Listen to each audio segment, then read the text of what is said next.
Who's in charge of Afghanistan getting the money? And that money I just mentioned, the $697 million, is on top of and is in addition to the weekly to every 10-day shipments in cash of $40 to $80 million. Afghanistan is ruled by folks named Sarayuddin Haqqani. The Haqqani network mean anything to anybody in the room? How about Abdullah bin Laden? Who gets some of that money? Does that name ring a bell to anybody in the room? Because your money, $697 million annually, plus the shipments of cash funds madrasas, ISIS, Al-Qaeda, Boko Haram, ISIS Khorasan, terrorist training camps. That's what it's funding.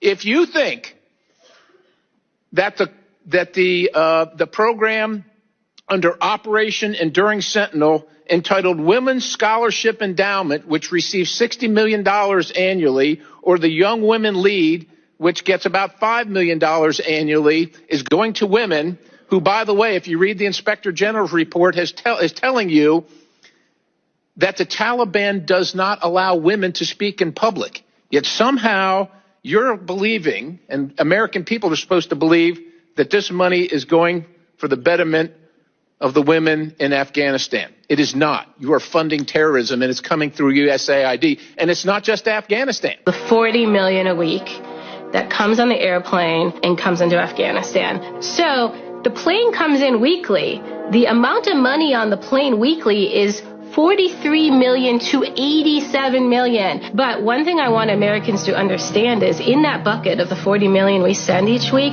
we are paying basically welfare to the Taliban martyrs' families. So every Taliban member who died during the war with us, the U.S. government is paying them a stipend, the family. So our families of Americans who died there aren't getting squat, but we are paying Taliban families for basically dying while attacking us.